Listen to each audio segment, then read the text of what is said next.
प्रिय दर्शकों, आपका हिंदी होप चैनल में स्वागत है मेरी ओर से। और मैं आपको जय मसीह की कहती हूँ और मैं चाहती हूँ कि आप ये संदेश जो होप चैनल के थ्रू हम प्रस्तुत कर रहे हैं, आप लोग अपने परिवार में, अपने रिश्तेदारों में इसको साझा कीजिए ताकि परमेश्वर का वचन आगे बढ़ता चला जाए। हम पौलुस की सीरीज़ के 13वें अध्याय में हैं हम, और आज हम इसको देखेंगे। जिससे पहले हम अपने अध्याय में जाते हैं, आइए प्रार्थना करें। हे हमारे स्वर्गीयमान परमेश्वर पिता, हम तेरे पास आते हैं। तूने अभी तक मेरा साथ दिया है क्योंकि तू महान परमेश्वर है। तेरा धन्यवाद हो खुदा, मैं पापी इंसान हूँ, लेकिन तूने मुझे जो है ये समझ दी है, पवित्र आत्मा की सहायता से मुझे अपना वचन जो है लोगों तक साझा करने में मेरी सहायता करता है। और आज भी तो मेरे सामने खड़ा हुआ है, मेरे पास है, और मुझे विश्वास है कि आज भी जब मैं बोलूं तो तेरा शब्द हो, मेरा कोई भी शब्द ना हो, ताकि ये वचन जो है सही तरीके से लोगों के बीच में पहुंचे। मैं अपने आप को तेरे हाथ में समर्पित करती हूँ ताकि मैं तेरी सेविकाएं अंत तक करती रहूँ। मेरी इस विनती को सुन और कबूल कर, तेरे प्यारे बेटे यीशु मसीह के नाम से मांगती हूँ, आमीन आमीन। जैसे कि हमने देखा कि पौलुस को हम देख रहे थे कि उसको वहाँ से ये जाता है और लोगों को हिम्मत बढ़ा रहा है। और ये जो है अंताकिया, लुस्त्रा और इकोनियम में जाता है और लोगों की हिम्मत बढ़ाता है, चेले बनाता है, अपॉइंट करता है एल्डर्स, ताकि वो लोग कलीसिया की देखभाल करें और उनके विश्वास को जागृत करता है। आज हम आए हैं प्रेरितों के काम उसके 16वें अध्याय में। आज हम स्टडी करेंगे और यहाँ पे ये पौलुस की दूसरी यात्रा शुरू होती है। यहाँ से हम पौलुस की दूसरी यात्रा में आते हैं और देखते हैं कि यहाँ पे पौलुस और बरनबास में थोड़ा सा मतभेद हो जाता है। और ये दोनों जो है अपने बरनबास जो है अपना यूहन्ना जो था उसके साथ वो दूसरी ओर जाता है प्रचार के लिए, और पौलुस जो है दिरबा में आता है। 16वें अध्याय में हम देखेंगे कि वो दिरबे में लुस्त्रा में भी गया, और वहाँ तीमुथियुस नाम का एक चेला था जो किसी विश्वासी यहूदनी का पुत्र था। तीमुथियुस को अगर हम देखें तो ये लिस्ट्रा में रहता था, और यहाँ पे जो है इसकी माँ जो थी वो यहूदी थी और इसका पिता जो यूनानी था, और इसकी नानी थी जो कि लुइस, जिसकी परवरिश में तीमुथियुस ने अपनी शिक्षा ग्रहण करी।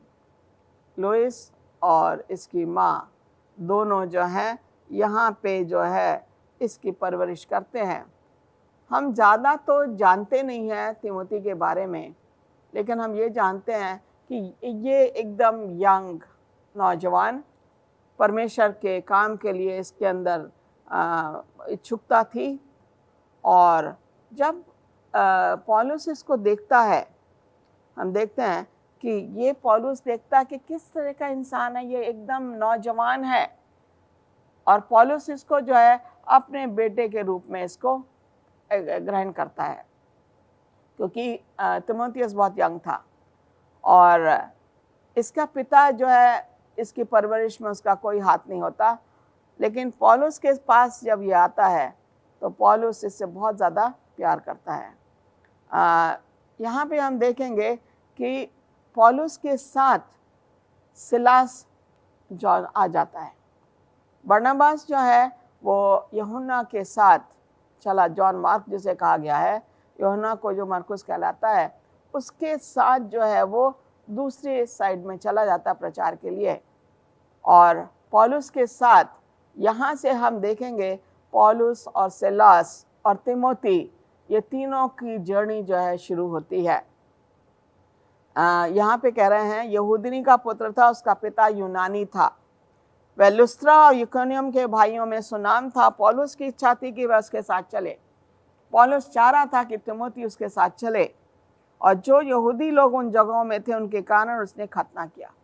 जब ये क्योंकि यहूदी था लेकिन इसका पिता यूनानी था, इसका खतना नहीं हुआ था, इसलिए जो है पौलुस जब यहूदी लोगों के बीच में जाता है, क्योंकि यहूदी लोगों को सबसे बड़ा जो उनका वो था कि खतना होना ज़रूरी है, तो जिससे पहले तीमुथी पौलुस के साथ जाए उसने उसका खतना कराया, ताकि लोग ये देखें कि ये जो है यहूदी है और इसका भी खतना हुआ है, और फिर ये इसके साथ एक जगह से दूसरी जगह जा सकता है।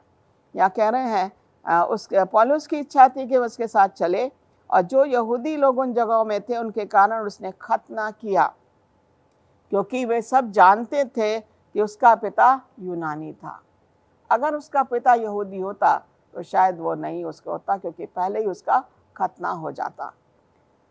चौथी आयत में 16वें अध्याय की प्रेरितों के काम में लिखा हुआ है, और नगर नगर जाते हुए उन विधियों को जो यरूशलेम के प्रेरितों और प्राचीनों ने ठहराई थी मानने के लिए उन्हें पहुंचाते जाते थे। इस प्रकार कलीसियाएं विश्वास में स्थिर होती गईं और संख्या में बढ़ती गईं। कलीसियाओं का स्थिर होना और संख्या में बढ़ना। यहाँ पे हम देखते हैं 6ठी आयत में वे फ्रूगिया और गलातिया प्रदेशों में से होके, क्योंकि पवित्र आत्मा ने उन्हें एशिया में वचन सुनाने से मना किया। यहाँ पे वो अभी तक एशिया में काम कर रहा था, लेकिन अब पवित्र आत्मा उसे कहता है कि उसे वहाँ नहीं जाना है। वो जाना मांग रहा था मूसिया शहर में और बिथुनिया में जाना मांग रहा था, लेकिन 8वीं यहाँ पे यीशु के आत्मा ने उन्हें जाने ना दिया। 9वीं आयत में लिखा हुआ है, वहाँ पौलुस ने रात को एक दर्शन देखा कि मकदूनी पुरुष खड़ा हुआ है। उसको एक दर्शन दिखाई देता कि एक मकदूनी पुरुष खड़ा हुआ है और उससे विनती करके कह रहा है, पार उतर कर मकदूनिया में आ और हमारी सहायता कर। परमेश्वर नहीं चाह रहा था कि ये जो है एशिया में रहे। परमेश्वर चाह रहा था कि ये मकदूनिया में जाए, क्योंकि वहाँ पे उसको प्रचार करना था जो उसके लिए नई जगह थी। और जब ये देखता कि परमेश्वर ने उसके बोला कि एशिया में ना रह के मकदूनिया जाना है, तो जो परमेश्वर का वचन था उसने उसको माना। और यहाँ पे हम देख रहे हैं उसके ये दर्शन होते ही हमने तुरंत मकदूनिया जाना चाहा, और ये समझ कर कि परमेश्वर ने हमें उन्हें समाचार सुनाने के लिए बुलाया। यहाँ पे हम देखते हैं कि ये जाता है, परमेश्वर की आज्ञा है जो इन्होंने पालन करना है। हम देखते हैं कि बलाम जो है वो जाना मांग रहा था, लेकिन परमेश्वर नहीं चाह रहा था कि वो जाए। बालक के लोगों को क्या करना है, इस्राएलियों को कर्ज करना, श्राप देना है। बिलाम जाना मांग रहा था, परमेश्वर नहीं चाह रहा था उसे जाए। परमेश्वर की आज्ञा का उसने पालन नहीं किया, लेकिन जब वो वहाँ गया तो बजाय इजरायली लोगों को कर्ज करने के, वो उनको ब्लेसिंग्स देना शुरू कर देता है। परमेश्वर अपना काम उससे कराता है। यहाँ पे पौलुस को बताया गया कि तुझे एशिया में नहीं रुकना, तुझे मकदूनिया में जाना है। पौलुस ये समझ के जाता है कि परमेश्वर का सुसमाचार सुनाने के लिए वो वहाँ जाएगा, और इस तरीके से वो पौलुस वहाँ जाने की तैयारी कर लेता है और एशिया को वो छोड़ देता है। यहाँ पे देखेंगे प्रेरितों के काम 16वें अध्याय की 11वीं आयत पे हम जाएंगे, और यहाँ पे इस तरीके से लिखा हुआ है कि इसलिए त्रोआस से जहाज खोल के हम सीधे सुमात्रा के और दूसरे दिन नियापोलिस में आए। अब इनका यह है कि इन्होंने जहाज से जाना था, इन्होंने सुमात्रा के तट पे, फिर नियापोलिस में ये गए, और यहाँ पे ये सोच के आए कि हम परमेश्वर जो बोलेगा हम वही करेंगे, क्योंकि परमेश्वर ने इनसे बोला था एशिया में नहीं रुकना, तो ये मकदूनिया आ जाते हैं। 12वें पद में लिखा हुआ है प्रेरितों के काम 16वें अध्याय के 12वें पद में कि हम वहाँ से फिलिपी पहुँचे। और जो मकदूनिया प्रांत का मुख्य नगर और रोमियो की बस्ती है, और हम उस नगर में कुछ दिन तक रहे। ओके, क्योंकि ये जहाज़ से सफ़र कर रहे थे, तो जहाज़ से सफ़र करने में समय लगता था, और जब जहाज़ से उतरते थे तो इन्हें वहाँ पे कुछ दिन के लिए रुकना पड़ता था, जिससे पहले वो आगे अपनी यात्रा में आगे जाएं। यहाँ पे ये लोग जो हैं फिलिपी पहुँच जाते हैं जहाज़ से, और ये फिलिपी शहर जो है वो मकदूनिया का सबसे मुख्य शहर है। फिलिपी के बारे में अगर देखा जाए तो इसको इतिहास में भी जो है हम देखते हैं, मार्क एंटनी जो था, जूलियस सीजर जो था, जिसको मार्क एंटनी ने मारा था, ये मार्क एंटनी ने ऑक्टेवियस सीजर के साथ जो है लड़ाई लड़ी। ओके, फिलिपी में ये लड़ाई हुई, युद्ध हुआ था, और ऑक्टेवियस सीजर जो था वो जूलियस सीजर का भतीजा था, और उसने जो है मार्क एंटनी को यहाँ पे हराया फिलिपी के युद्ध में। और यहाँ पे जो है कैसियस और ब्रूटस को भी उसने हराया।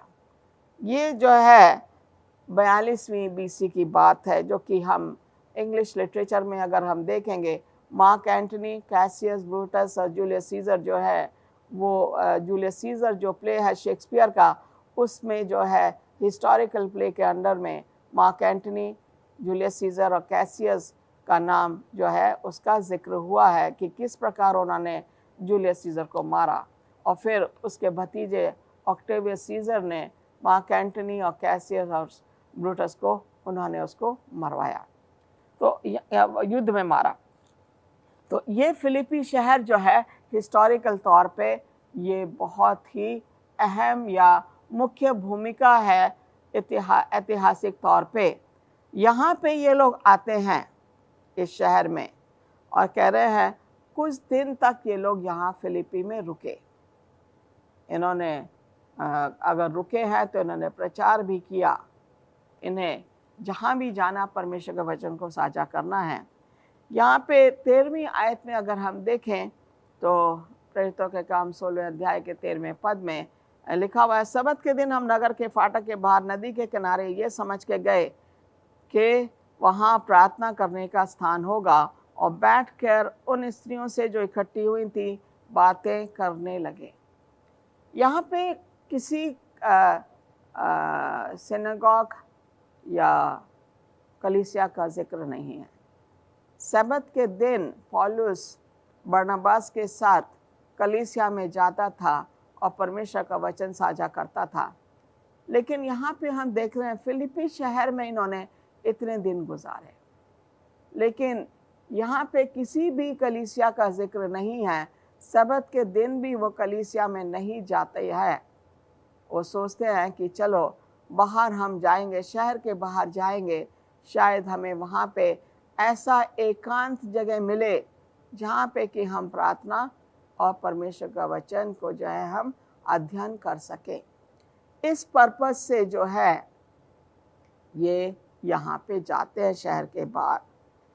यहाँ पे कह रहे हैं कि सबत के दिन हम नगर के फाटक के बाहर नदी के किनारे, मुझे याद है जब हम लोग हाई स्कूल में तो हम जब रुड़की में हम लोग पढ़ते थे तो सबत के दिन हमें नहर थी, गंगा नहर, वहाँ पे हमें ले जाया जाता था। वहाँ पे हम लोग अपनी इवनिंग वर्शिप करके और फिर वापस आ जाते थे। तो ये भी जाता है। हम देखते हैं कि नगर के बाहर नदी के किनारे एकांत वातावरण होता है।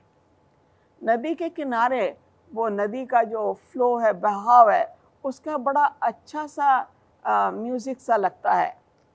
नदी के किनारे हम प्रकृति को देखते हैं, और नदी के किनारे हम परमेश्वर को अपने निकट समझते हैं। तो यहाँ पे जो है पौलुस को वो वातावरण चाहिए था जहाँ पे वो परमेश्वर का वचन को बड़े अच्छी तरह से अध्ययन करे, अकेले में उसका अध्ययन कर पाए और वातावरण शांत हो, क्योंकि कलीसिया में वो लोग नहीं जा पाए थे उस दिन। कलीसिया में जाने का उनके पास, कलीसिया वहाँ पे नहीं जिक्र हुआ है तो कलीसिया में नहीं गए। इसलिए जो है इन्होंने सोचा कि नगर के बाहर जाएंगे। जब भी आप नदी के किनारे या पहाड़ों पे जाएं, अक्सर लोग पहाड़ों पे जाते हैं तो उन्हें ऐसा लगता कि कितना सुंदर पहाड़ है, कितना अच्छा झरना है जो कि परमेश्वर ने बनाया है। और ये प्रकृति में हमें देखने को मिलता है कि ये परमेश्वर की क्या है, बताता है कि वो हमारा सृष्टि करता है। इसलिए वो नदी के किनारे शहर के बाहर जाता है। यहाँ पे लिखा हुआ है आगे कि 14वें पद में लिखा हुआ है, प्रेरितों के काम 16वें के 14वें पद में, लुदिया नामक थियोतीरा नगर को बैंजनी कपड़े बेचने वाली एक भक्त स्त्री सुन रही थी। ओके, हम देखते हैं वहाँ पे नदी के किनारे वो समझ गए कि वहाँ प्रार्थना करने का स्थान होगा, और बैठकर उन्होंने इन स्त्रियों से जो इकट्ठी हुई थी बातें करने लगे। उन्होंने देखा कि हमारा परमेश्वर का एक पर्पस होता है अपने लोगों को भेजने का। पौलुस को यहाँ भेजने का एक मकसद था परमेश्वर का, इसलिए परमेश्वर ने उसको फिलिप्पी लेकर आया। यहाँ पे नगर के बाहर जब जाता है तो वहाँ काफ़ी लेडीज़ हैं, और वहाँ पे एक लेडी मिलती है जिसका नाम होता है लुदिया। के 14वें आयत में लिखा हुआ, लुदिया नामक थुआतीरा नगर की बैंजनी कपड़े बेचने वाली एक भक्त स्त्री सुन रही थी। अगर हम देखें थियोतीरा और बैंजनी कपड़े बेचने वाली स्त्री, ये जो लेडी थी लुदिया, ये बहुत अमीर स्त्री थी, और बैंजनी कपड़े का जो व्यापार है वो थियोतीरा शहर में होता है। ये जो थियोतीरा जो है, हमने प्रकाशित वाक्य में 7 कलीसियाओं का जिक्र, यूहन्ना जिसने प्रकाशित वाक्य को लिखा है उसने 7 कलीसियाओं का जिक्र किया है। उनमें से एक कलीसिया का नाम जो है वो थुआतीरा है। और ये जो बैंजनी कपड़े जो कि थे, बैंजनी वस्त्र बेचने वाली भक्त स्त्री सुन रही थी।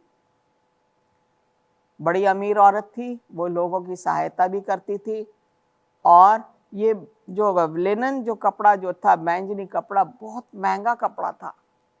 उसको जो है ऑर्डिनरी इंसान नहीं खरीद सकता था। और थियोतीरा जो है इसका सेंटर था, बैंजनी कपड़ों का सेंटर था। और ये स्त्री क्या थी, यहाँ पे बताया इसकी खासियत क्या है। ये कपड़े बेचने वाली एक खासियत तो इसकी ये है, और दूसरी खासियत जो है वो भक्त स्त्री थी। अमीर इंसान और भक्त, शायद सुनने में अजीब लगता है। अमीर इंसान परमेश्वर से हमेशा, क्योंकि उसका पैसे पे उसका घमंड होता है, इसलिए वो परमेश्वर के साथ ज़्यादा नहीं रह सकता। लेकिन ये स्त्री भक्त थी, बैंजनी कपड़े भी बेचती थी, लोगों की सहायता भी करती थी, इसमें कोई घमंड नहीं था। ये पौलुस की बातों को सुन रही थी, और जो जो पौलुस ने बताया इसने बड़े गौर से, ध्यान से उसको सुना। ये कह रहे हैं भक्त स्त्री सुन रही थी, प्रभु ने उसका मन खोला। ये भक्त स्त्री है तो प्रभु ने इसका मन खोला। हम देख रहे हैं कि जो दर्शन पौलुस को मिला था मकदूनिया का, वो कि आदमी एक कह रहा है कि आ मेरी सहायता कर, वो भक्त इस पुरुष नहीं था, वो भक्त स्त्री लुदिया थी, जो कि यहाँ पे जिसको परमेश्वर की सहायता थी, परमेश्वर ने उसके मन को खोला, और वह पौलुस के बातों में चित्त लगाया हुआ उसने।